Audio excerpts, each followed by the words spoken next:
has spoken on the topics faith, family and freedom in Cuba, Belgium, Brazil, Congo, UK and all over the USA to crowds from 14 to 40,000. International leadership speaker, trainer and coach. Author of Learn to Raw Leadership, Attitude Hack, Live a More Excellent Life, 5 Battle Strategies of a Victorious Warrior. 2021 President's Lifetime Achievement Award recipient. Founding partner of the John Maxwell team. Toastmaster International Speech Competition semi-finalist. Founder of Tell It Like It Is TV, ThatGuyRocks.com and ThatGuySpeaks.com. Creator of Story Power TV, Transforming Grace TV, and Leading Leaders Podcast. Producer of 4 TV programs and podcasts for Liftable TV and World Trumpet Television as well as multiple social media channels. Please help me welcome J Loren Norris. I remember a routine one time by comedian Ron White. And in this routine, he talks about a night that he had maybe a little bit too much imbibement and was being placed into a local community service vehicle to be taken to another position for the night. And he made the comment, "I had the right to remain silent, I just didn't have the ability." Or I had the right to remain silent, I just didn't have the ability. Now, I'm curious how many leaders have been in a moment when the best thing to say would have been nothing. But that just wasn't possible. Let me contrast that, though, with the moment when, if you see something, the rest of that phrase is trademarked for whatever reason. You're not allowed to quote it without giving attribution to the original users of it. If you see something, play basketball. If you see something, make mac and cheese. No, if you see something, you're supposed to, the rest. The thing, the thing. That's what I want to talk about today on Leading Leaders. Subscribe now for our extensive video library of leadership lessons promoting faith, family, and freedom. I'm J Loren Norris with Leading Leaders Podcast. And I don't know if you've ever noticed or not, but whether you're talking about Twitter or the other forms of social media, there are a bunch of people out there that we might call trolls, whose apparent entire purpose for existence is to poke the bear in the eye. They look for people who have a lot to lose when they apparently have nothing to lose. Most of them are, according to the statistics, living in mom's basement, drinking Kool-Aid and Mountain Dew all day long, and doing nothing but stirring the pot. But they look for people who have a lot to lose, and they poke the bear. They send out comments, they send out tweets, they send out memes, they make up ideas that have absolutely nothing to do with reality, but they're provocative enough to at least make someone respond. And while the leader has the right to remain silent, I'm not sure they always have the opportunity to remain silent. There's a fine difference there. See, the challenge is if you see something, you're responsible to, have a conversation about it, speak up, respond, reply, and at least let someone know, hey, there's a problem here. And as the leader, you have inside knowledge to that most of the time. You know a little bit something that others don't know. You have a little bit of wisdom, a little bit of experience, a little bit of education, a little bit of hands-on applicable knowledge to say, yeah, but here's why that idea doesn't work. I was having a conversation with a lady just the other day who literally lives within miles of both the southern border and the Pacific Ocean.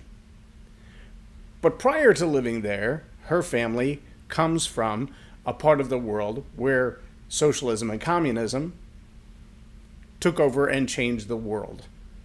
Her parents, and she as a young child, lived it firsthand. Lived the destruction firsthand. Saw everything that happened firsthand. This is not hearsay. It's not what's in the political history books. It's what an individual lived through. And those experiences are profound. Those experiences should be made note of. People should understand exactly what happens when you follow that course. But leaders have the right to remain silent. They have the right to say nothing. Now, this is a right given by our U.S. Constitution and the Fifth Amendment, the right to remain silent as opposed to self-incrimination. But the question is, can you be a responsible leader watching bad things happen and do nothing? Well, there are certain legal reporting aspects of, say, child abuse, domestic violence, threats against society, threats against the culture. If you know that someone is doing something harmful to a large city building, you're expected to tell. Are you legally required to tell? No. Are you socially expected to tell? Yes. If you witness injustices, you're not legally required to tell until it reaches a certain level. If there's child abuse, anybody who witnesses child abuse is legally required to tell, or they become, what do they call that? Post-event assistant? There's a legal term for that. I'm not using it. But you can become just as guilty as the party who pulled it off if you know that it happened and you did nothing to stop it. If you know that it happened and you did nothing to report it. Which is ironic because we have a whole lot of people who participate in an assault with a video camera. They record it on their phones and they upload it all over the world. And they do nothing to prevent it, nothing to stop it, nothing to deter it. They just record it, hoping that it will make them insta-famous with the number of views on their video. Or they'll be able to sell it to the news media and be rich for a time. See, leaders have the right to remain silent as well. Those who are influencers, and that's what I mean by leaders. I love John Maxwell's definition.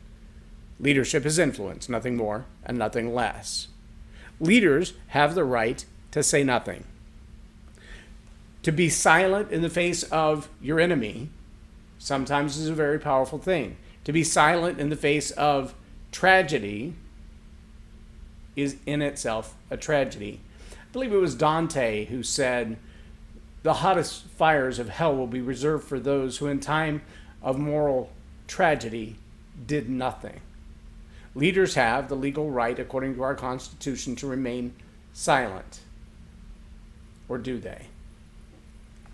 See, it's one thing to say, I saw nothing, I can do nothing, or it's out of my power, or I'm not going to say anything because the minute I open my mouth, I become a target as well, i.e. Twitter trolls. I'm not going to say anything because there's nothing I can do about it, and it would implicate me if I said something. Well, then you were too close to the action to begin with. But not doing anything on the wrong side or the right side that would be implicatable, well, then are you just a person of inaction?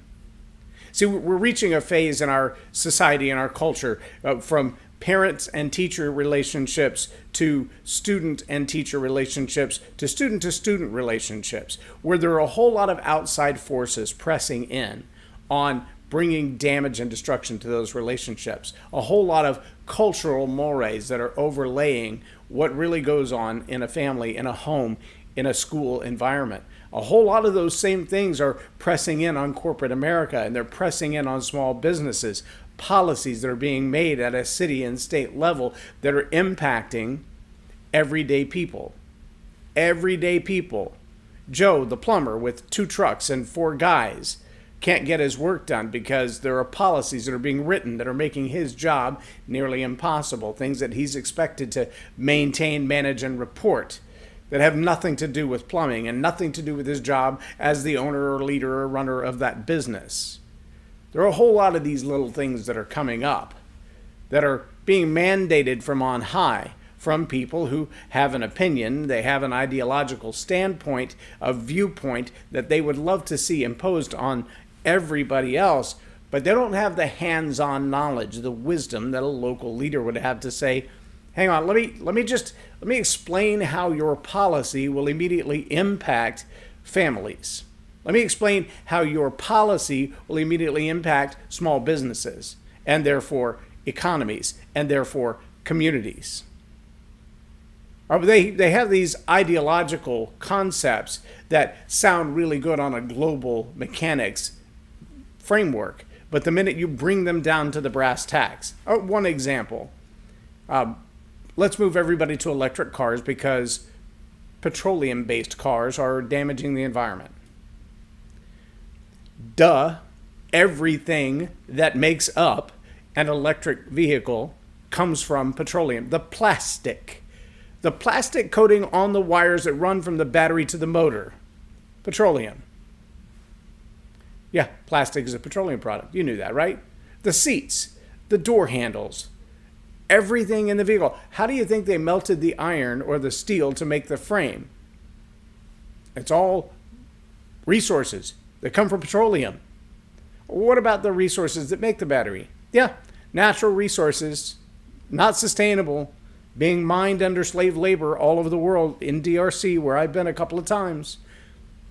That's not sustainable. But see, when the global elites have an ideology that they want the world to transition from one thing to another, and they don't ask the practical questions, we end up like we have in California, where they've mandated that all petroleum-operated vehicles will be gone by 2030, 2035, I think it is, an absolute deadline. You can't even own or sell one by then. And yet, in the same week they make that announcement, they make the announcement that if your car is electric and you're charging it at home, stop that. We're already having rolling brownouts. So now you have a car that can only go when they tell you it can go.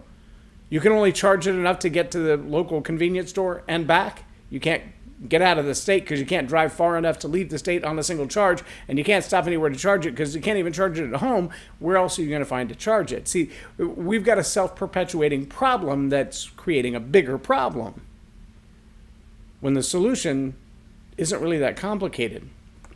Leaders have the right to remain silent, as we have seen. A whole lot of people who have better ideas, who have a better opportunity to fix the problem that we're facing, who have better solutions, and yet they have the right to remain silent.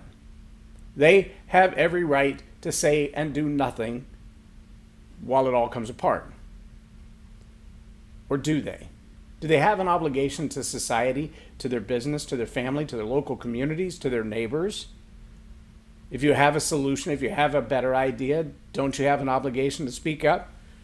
See, it's kind of a double-edged sword. You have the right to remain silent. You have the right to speak up.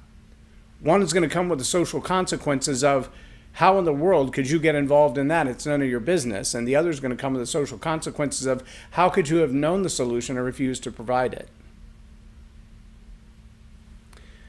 Darned if you do, darned if you don't, right? See, this is one of the leaders' moral dilemmas. One of many. But one of the leaders' biggest moral dilemmas is, if I know the right answer, am I obligated to share it if it comes at great risk to me? If I know the right answer, but it's not going to be profitable, it's just going to be effective, am I obligated to share it? If I know the right answer, but it might cost me everything to tell it, am I obligated to share it? Yes. In our free nation as it is now, you have the right to remain silent. But do you have an obligation to speak up? I'm J Loren Norris with Leading Leaders Podcast for Tell It Like It Is TV. Have a blessed day.